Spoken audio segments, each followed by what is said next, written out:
ಅವರು surgical oncologist. ಇವರು mister Gautam ನಮ್ಮ CEO ಆಪರೇಟಿಂಗ್ ಆಫೀಸರ್.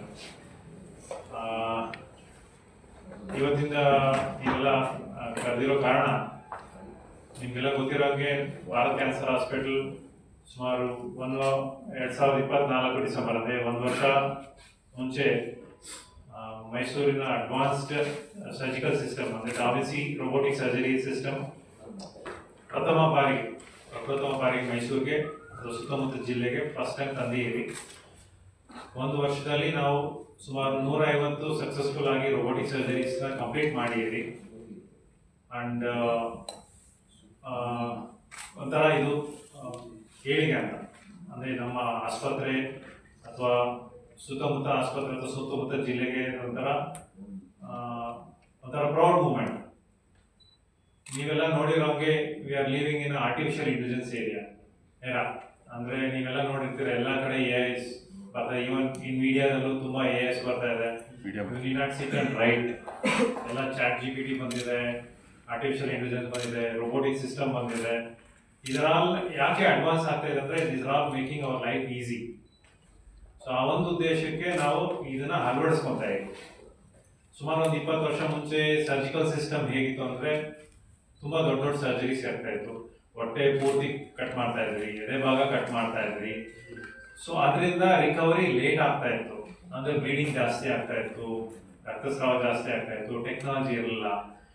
ಈಗ ಬರ್ತಾ ಟೆಕ್ನಾಲಜಿ ಹೇಗಾಗಿದೆ ಅಂದರೆ ನಾವು ಸ್ಮಾಲ್ ಇನ್ಸಿಷನ್ ಅಂದರೆ ಚಿಕ್ಕ ರಂಧ್ರ ಮಾಡಿ ಹೊಟ್ಟೆ ಒಳಗೆ ಅಥವಾ ಎದೆ ಭಾಗದಲ್ಲಿ ಟ್ಯೂಮರ್ ಪೂರ್ತಿ ತೆಗೆದು ಪೇಷಂಟ್ನ ರಿಕವರಿ ಬೇಗ ಮಾಡುವಂಥ ಟೆಕ್ನಾಲಜಿ ಬಂದಿದೆ. ಅಂದರೆ ನಮ್ಮ one of the technologies our da Vinci robotic system. So ಸುಮಾರು ಒಂದು ವರ್ಷ ಆಯಿತು ಸಕ್ಸಸ್ಫುಲ್ ಆಗಿ ಕಂಡಕ್ಟ್ ಮಾಡಿ ಈ ಪ್ರೋಗ್ರಾಮ್ನ. 150ಗಿಂತ ಮೀರಿ ಕೇಸಸ್ ಆಗಿ ಎಲ್ಲರಿಗೂ ಸಕ್ಸಸ್ಫುಲ್ ಆಗಿ ಸರ್ಜರಿ ಆಗಿದೆ. ಸೊ ಅದನ್ನು ನಿಮಗೆ ತಿಳಿಸೋಣ ಅಂತ ಇಷ್ಟಪಡ್ತೀನಿ. ಈ ರೋಬೋಟಿಕ್ ಸರ್ಜರಿ ಸಿಸ್ಟಮಲ್ಲಿ ಇನ್ನೊಂದು ಅಡ್ವಾಂಟೇಜ್ ಏನಂದರೆ ಇನ್ಸಿಷನ್ ಚಿಕ್ಕದಾಗಿದ್ರು ಅದನ್ನ ಪ್ರಿಸಿಷನ್ ಅಂತ ಕರಿತೀವಿ. ಅಂದರೆ ಒಳಗೆ 20 ಮ್ಯಾಗ್ನಿಫೈ ಆಗುತ್ತೆ ಕ್ಯಾಮ್ರಾ. ಸೊ ಅದು ಚೆನ್ನಾಗಿ ಮ್ಯಾಗ್ನಿಫೈ ಆಯಿತು ಅಂದರೆ ಒಳಗಿನ ಅಂಗಾಂಗಗಳಿರ್ತಾರಲ್ಲ ನಮ್ಮ ದೇಹದಲ್ಲಿ ಅದು ಫುಲ್ ಮ್ಯಾಗ್ನಿಫೈ ಆಗಿ ಕಾಣಿಸಿದ್ರೆ ಎಲ್ಲಿ ರಕ್ತನಾಳ ಇದೆ ಇಂಪಾರ್ಟೆಂಟು, ಎಲ್ಲಿ ಇಂಪಾರ್ಟೆಂಟ್ ನರಗಳು ಹೋಗ್ತಾ ಇದೆ ನಮ್ಮ ದೇಹದಲ್ಲಿ, ಅದನ್ನು ಹೇಗೆ ಉಳಿಸೋದು ಅದೆಲ್ಲ ಸಾಧ್ಯತೆ ಇದೆ.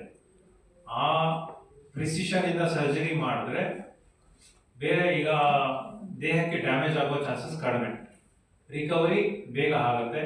ತಮ್ಮ ಡೈಲಿ ರುಟೀನ್ ಆಕ್ಟಿವಿಟೀಸ್ ಏನಂತೀರಿ ಅಂದರೆ ಈಗ ನಮ್ಮ ಬರ್ತಾ ನ್ಯೂಕ್ಲಿಯರ್ ಫ್ಯಾಮಿಲಿ ಜಾಸ್ತಿ ಆಗ್ತಾ ಇದೆ. ಈಗ ಮುಂಚೆ ಥರ ಯಾರು ಸಪೋರ್ಟ್ ಸಿಸ್ಟಮ್ ಕಡಿಮೆ, ಯಾಕಂದರೆ ಎಲ್ಲ ಕಡೆ ಸ್ಪ್ರೆಡ್ ಆಗ್ತಾ ಇದೆ ಜನ. ಸೊ ಆಮೇಲೆ ಎಲ್ಲ ಡೈಲಿ ಆಕ್ಟಿವಿಟೀಸ್ ಇದ್ರೇನೆ ಈಗ ಇದು ಯಾರು 1 ತಿಂಗಳು 2 ತಿಂಗಳು ರಜಾ ಹಾಕೋ ಚಾನ್ಸೇ ಇಲ್ಲ. ಸೊ ಈ ರೋಬೋಟಿಕ್ ಸರ್ಜರಿ ಸಿಸ್ಟಮಿಂದ ಸರ್ಜರಿ ಆಗಿ 24 ಗಂಟೆ ಒಳಗೆ ತನ್ನ ಡೈಲಿ ರುಟೀನ್ ಆಕ್ಟಿವಿಟೀಸ್ ಮಾಡ್ಕೊಬೋದು, ಬೇಗ ಡಿಸ್ಚಾರ್ಜ್ ಆಗ್ಬೋದು, ಬೇಗ ತನ್ನ ಆಕ್ಟಿವಿಟೀಸ್ಗೆ ಹೋಗ್ಬೋದು.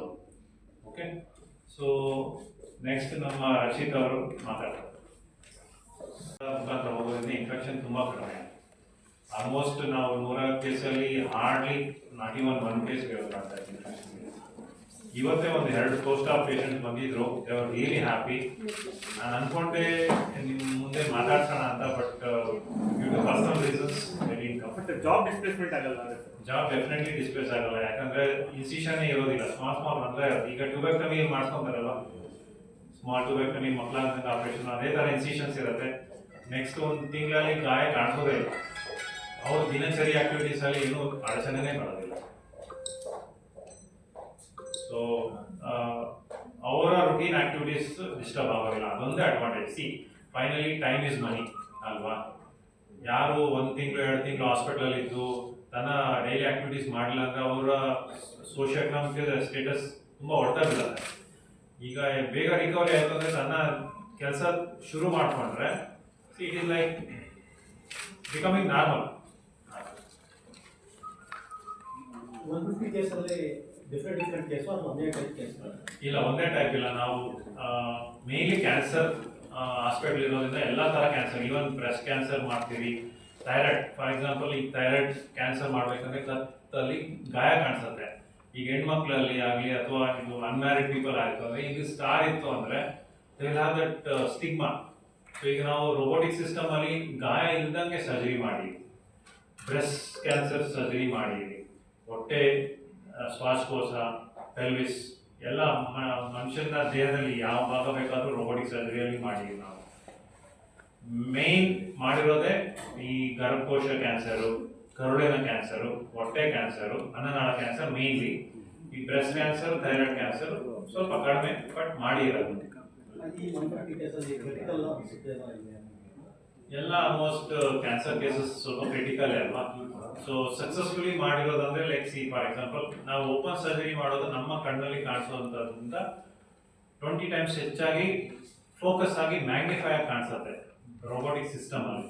ಸೊ ನಮಗೆ ಎಲ್ಲ ಕ್ಲೀನಾಗಿ ಪ್ರಿಸಿಷನ್ ಅಂದರೆ ಕ್ಲೀನಾಗಿ ಕಾಣಿಸೋದ್ರಿಂದ ನಾವು ಪ್ರಿಸಿಷನ್ ಸರ್ಜರಿ ಅಂದರೆ ಲೈಕ್ ಕ್ಲೀನಾಗಿ ಕ್ಯಾನ್ಸರ್ ತೆಗಿತೀರಿ, ಬೇರೆ ಅಂಗಕ್ಕೆ ಡ್ಯಾಮೇಜ್ ಮಾಡ್ದಿರ.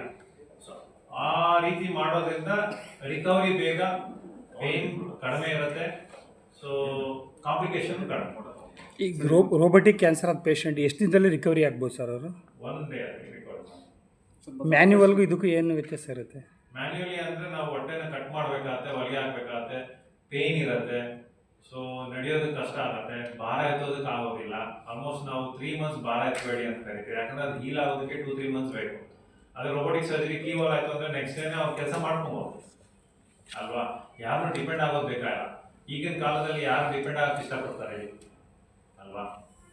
ಸರ್ ಮ್ಯಾನ್ಯಲ್ ಮಾಡ್ಬೇಕಾದ್ರೆ ಡಾಕ್ಟರ್ಸ್ ಎಷ್ಟು ಜನ ಇದ್ರು, ರೋಬೋಟಿಕ್ ಮಾಡ್ಬೇಕಾದ್ರೆ ಅಷ್ಟೇ ಜನ ಇರಲೇಬೇಕಾ? ಅಷ್ಟೇ ಜನ ಇರ್ತಾರೆ, ಬಟ್ ಸಪೋರ್ಟಿಂಗ್ ಸಿಸ್ಟಮ್ ಆಗಿ. ಅಂದರೆ ಫಾರ್ ಎಕ್ಸಾಂಪಲ್ ರೋಬೋಟಿಕ್ ಆರ್ಮ್ಸ್ ಇರುತ್ತಲ್ವ, ಆ ಆರ್ಮ್ಸ್ಗೆ ಸಪೋರ್ಟಿಂಗ್ ಆಗಿ ಕೊಡೋಂಗೆ ಅದನ್ನ ಕ್ಲೀನ್ ಮಾಡೋದಕ್ಕೆ, ಫಾರ್ ಎಕ್ಸಾಂಪಲ್ ಕ್ಯಾಮ್ರಾ ಹಾಕಿರ್ತೀವಿ, ಕ್ಯಾಮ್ರಾ ಸ್ವಲ್ಪ ಇದಾಯಿತು ಅಂದರೆ ತೆಗೆದು ಕ್ಲೀನ್ ಮಾಡೋದಕ್ಕೆ ಒಬ್ರು ಬೇಕು, ಅಸಿಸ್ಟೆಂಟ್ ಒಬ್ರು ಬೇಕು. ಮ್ಯಾನ್ಯುಯಲ್ಗಿಂತ ಒಂದು ಇಬ್ಬರನ್ನ ಕಡಿಮೆ. ಎಥಿಕಲ್ ಕನ್ಸರ್ನ್ ಬರಲ್ಲ ಸರ್ ಫ್ಯೂಚರಲ್ಲಿ? ಎಥಿಕಲಿ ಏನೂ ಇಲ್ಲ, ಆಲ್ರೆಡಿ ಎಲ್ಲ FDA ಕ್ಲಿಯರೆನ್ಸ್ ಇದೆ ಎಲ್ಲ. ಇಟ್ಸ್ ಫ್ಯೂಚರ್ ಎಥಿಕಲ್ ಕನ್ಸರ್ನ್ ಬಂದ್ರಲ್ಲ ಡಾಕ್ಟರ್ ಸರ್ಜರಿ. ಈಗ ರೋಬೋಟ್ ಸರ್ಜರಿ ಅಂದ್ರೆ ರೋಬೋಟ್ ಮಾಡೋದಿಲ್ಲ, ರೋಬೋಟ್ ವಿಲ್ ಲಿಸನ್ ಟು ಹಸ್, ನಮ್ಮ ಮುಖಾಂತರ ಮಾಡ್ತಾರೆ. ಈಗ ಫ್ಯೂಚರ್, ಈಗ ನೀವು ಪೇಪರಲ್ಲಿ ನೋಡಿರ್ತೀರ, ಅಮೆರಿಕದಲ್ಲಿ ಟ್ರಯಲ್ಸ್ ಮಾಡ್ತಾ ಇದ್ದಾರೆ ರೋಬೋಟೇ ಇಂಡಿಪೆಂಡೆಂಟ್ ಆಗಿ ಮಾಡೋಂಗೆ.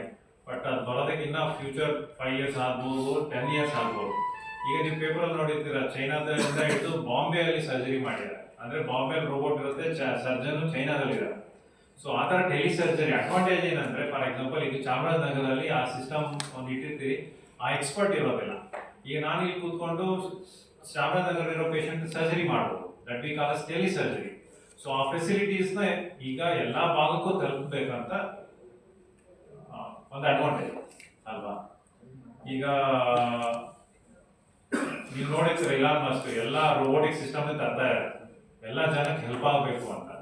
ಈಗ ಈ ರೋಬೋಟಿಕ್ ಸಿಸ್ಟಮ್ನ ನಾವು ಕಾಸ್ಟ್ಲಿ ಅಂತ ನೋಡಬಾರ್ದು, ಅದರಿಂದ ಜನಕ್ಕೆ ಎಷ್ಟು ಹೆಲ್ಪ್ ಆಗ್ತಾ ಇದೆ ಅಂತ ನೋಡಬೇಕು. ಲೇಟೆಸ್ಟ್ ಸ್ಟೇಜಸಲ್ಲಿ ಡಯಾಗ್ನೋಸ್ ಆದರೆ ಸರ್ವೈವಲ್ ಪರ್ಸೆಂಟೇಜ್ ಎಷ್ಟಿರುತ್ತೆ? ಡೆಫಿನೆಟ್ಲಿ ಕಡಿಮೆನೇ ಇರುತ್ತಲ್ವಾ. ಬಟ್ ಈಗ ಅಡ್ವಾನ್ಸ್ಡ್ ಟ್ರೀಟ್ಮೆಂಟ್ ಲೈಕ್ ಇಮ್ಯುನೊಥೆರಪಿ ಅಂತ ಬಂದಿದೆ. ಕೀಮೊಥೆರಪಿನೂ ಈಗ 20 ವರ್ಷ ಮುಂಚೆ ಹೇಗಿತ್ತು ಕೀಮೊಥೆರಪಿ, ಈ ಥರ ಇಲ್ಲ ಈಗ. ಅಂದರೆ ನಮ್ಮ ಕಾಯಿಲೆ ಬಗ್ಗೆ ಚೆನ್ನಾಗಿ ತಿಳ್ಕೊತಾ ಇದ್ದಾರೆ, ತುಂಬ ರಿಸರ್ಚ್ ನಡೀತಾ ಇದೆ. ಈಗಿನ ರಿಸರ್ಚ್ ನಡೀತಾ ಇರೋದು ಮೇನ್ಲಿ ಕ್ಯಾನ್ಸರ್, ಯಾಕಂದರೆ ಕ್ಯಾನ್ಸರ್ ಜಾಸ್ತಿ ಆಗ್ತಾ ಇದ್ದಲ್ಲ, ಅದರಿಂದ ರಿಸರ್ಚ್ ತುಂಬ ಮಾಡ್ತಾ ಇದ್ದಾರೆ. ಅಡ್ವಾನ್ಸ್ ಡ್ರಗ್ಸ್ ಬರ್ತದೆ, ಈವನ್ ಸ್ಟೇಜ್ 4 ಕ್ಯೂರ್ ಆಗೋ ಚಾನ್ಸಸ್ ಚೆನ್ನಾಗಿದೆ. 3-4 1 to 3 ವರೆಗೂ curable, even stage 4 is also curable, but 100% ನಾವು ಈಗಲೂ ಹೇಳಲ್ಲ. ಸರ್ಜರಿ ಪೇಷಂಟ್ಗಳಿಗೆ ರೆವಲ್ಯೂಷನ್ ಕ್ರಿಯೇಟ್ ಮಾಡ್ತಾ ಇದೆ. ನಮ್ಮದು ಚೇರ್ಮನ್ದು ಒಂದು ಮೋಟೋ ಏನಿತ್ತು ಅಂತಂದರೆ, ಪ್ರಪಂಚದಲ್ಲಿ ಏನೇ ವರ್ಲ್ಡ್ ಕ್ಲಾಸ್ ಟ್ರೀಟ್ಮೆಂಟ್ ಇದೆ ಅದು ಮೈಸೂರಲ್ಲಿ ಸಿಗಬೇಕು, ಸುತ್ತಮುತ್ತ ಜನರಿಗೆ ಉಪಯೋಗ ಆಗಬೇಕಂತಿತ್ತು. ಅದೇ ರೀತಿ ಮೈಸೂರಲ್ಲಿ ಫಸ್ಟ್ ಪೆಟ್ ಸ್ಕ್ಯಾನ್ ಬಂತು, ಅಡ್ವಾನ್ಸ್ ಕೀಮೊಥೆರಪಿ ಟ್ರೀಟ್ಮೆಂಟ್ ಏನಿದೆ ಅದೇ ಥರ ಈಗ ಸರ್ಜರಿಗೆ ಅಡ್ವಾನ್ಸ್ಡ್ ಟ್ರೀಟ್ಮೆಂಟ್ ಏನಪ್ಪ ಅಂತಂದರೆ ರೋಬೋಟಿಕ್ ಸರ್ಜರಿ ಅಂತ ಬಂದಿದೆ. ನಾವು ಸಕ್ಸಸ್ಫುಲ್ ಆಗಿ 150 ಕೇಸಸ್ನ ಕಂಪ್ಲೀಟ್ ಮಾಡಿದ್ದೀವಿ. ಮೊದಲೇ ಏನಿತ್ತು ಅಂತಂದರೆ, ಆಪರೇಷನ್ ಆಗ್ತಿದ್ದಂಗೆ 4-5 ದಿನ ರಿಕವರಿ ಆಗೋಕ್ಕೆ ಟೈಮ್ ಬೇಕಿತ್ತು, ಅದ್ರಲ್ಲಿ ಆಗೋಂಥ ಪೇಯ್ನು ಕಾಂಪ್ಲಿಕೇಶನ್ಸ್ಗಳ ತುಂಬ ಇರ್ತಿತ್ತು. ಬಟ್ ರೋಬೋಟಿಕ್ ಸರ್ಜರಿ ಬಂದಿರೋದ್ರಿಂದ ಆಲ್ಮೋಸ್ಟ್ ನೆಕ್ಸ್ಟ್ ಡೇ ಡಿಸ್ಚಾರ್ಜ್ ಆಗ್ತಾರೆ. ಅವ್ರ ರೂಟೀನ್ ಆಕ್ಟಿವಿಟೀಸ್ ಬೇಗ ಹೋಗ್ತಾರೆ. ಅದರಿಂದ ಏನಾಗುತ್ತೆ, ಜಾಸ್ತಿ ಹೊತ್ತು ಬೆಡ್ರಿಡನ್ ಆಗಬೇಕು ಅಥವಾ ನೋವಿಂದ ನರಳಬೇಕು ಅನ್ನೋದೆಲ್ಲ ಭಾಳ ಕಮ್ಮಿ ಆಗೋಗುತ್ತೆ. ಇನ್ನೊಂದು ಏನಪ್ಪ ಅಂದರೆ, ನೀವು ನೋಡ್ಕೊಂಡು ಸಿಕ್ಕಾಪಟ್ಟೆ ದಪ್ಪ ಇರ್ತಾರೆ, ಒಬೀಸ್ ಅಂತ ಕರಿತೀವಿ, ಅವ್ರದ್ರಲ್ಲಿ ಆಪರೇಷನ್ ಮಾಡಬೇಕು, ಹೀಲಿಂಗ್ ಎಲ್ಲ ತುಂಬ ಕಷ್ಟ ಆಗ್ತಿತ್ತು. ಈಗ ರೋಬೋಟಿಕ್ ಸರ್ಜರಿ ಬಂದ್ರಿಂದ ಅವ್ರಿಗೂ ಕೀ ಹೋಲ್ ಸರ್ಜರಿ ಮಾಡಿ ಆಲ್ಮೋಸ್ಟ್ ಫಾಸ್ಟರ್ ರಿಕವರಿ ಆಗುತ್ತೆ. ಸೊ ಅದೇ ಥರನೇ ರೊಬೋಟಿಕ್ ಸರ್ಜರಿಯಿಂದ ಆಲ್ಮೋಸ್ಟ್ ಬೆನಿಫಿಟ್ ತುಂಬ ಜಾಸ್ತಿ ಇದೆ. Again, ಮೈಸೂರಲ್ಲಿ we are the first robotic surgical centers. We have successfully completed 150 million complete ಮಾಡಿದ್ದೀವಿ ಆ್ಯಂಡ್ ಆಲ್ಮೋಸ್ಟ್ ಎಲ್ಲ patients have very happy feedback ಕೊಟ್ಟಿದ್ದಾರೆ. ಸೊ ದಟ್ ರಿಕವರಿ ತುಂಬ ಫಾಸ್ಟಾಗಿ ಹೋಗಿದೆ. ಅವರು ಫ್ಯಾಮಿಲಿ ಜೊತೆ ಜಾಸ್ತಿ ಟೈಮ್ ಸ್ಪೆಂಡ್ ಮಾಡೋದು ಇಂಥವೆಲ್ಲ ತುಂಬ ಅಡ್ವಾಂಟೇಜ್ ಇರೋದ್ರಿಂದ I think robotic surgeries future as well as it is going to gain more attention ಅನ್ಸುತ್ತೆ. ಆಲ್ಮೋಸ್ಟ್ ಎಲ್ಲ ಪೇಷಂಟ್ಸು ಈಗ ಆಲ್ಮೋಸ್ಟ್ ಬಂದು robotic surgery ಬಗ್ಗೆ ಕೇಳೋದೇ ಜಾಸ್ತಿ. robotic surgery ಬಗ್ಗೆ ಮಾಡ್ಬೋದಾ ಅಂತ. ಮೊದಲೆಲ್ಲ ಬ್ರೆಸ್ಟ್ ಕ್ಯಾನ್ಸರ್ ಸರ್ಜರಿ ಕೂಡ ಈಗ robotical ಮಾಡಿ ಅದು ಕೂಡ ಕಾಸ್ಮೆಟಿಕಲಿ ಚೆನ್ನಾಗಿ ಆಗಿರೋದ್ರಿಂದ ಐ ಥಿಂಕ್ ಆಲ್ಮೋಸ್ಟ್ ಎಲ್ಲ ಸರ್ಜರಿ robotical ಮಾಡೋಕ್ಕೆ ನಾವು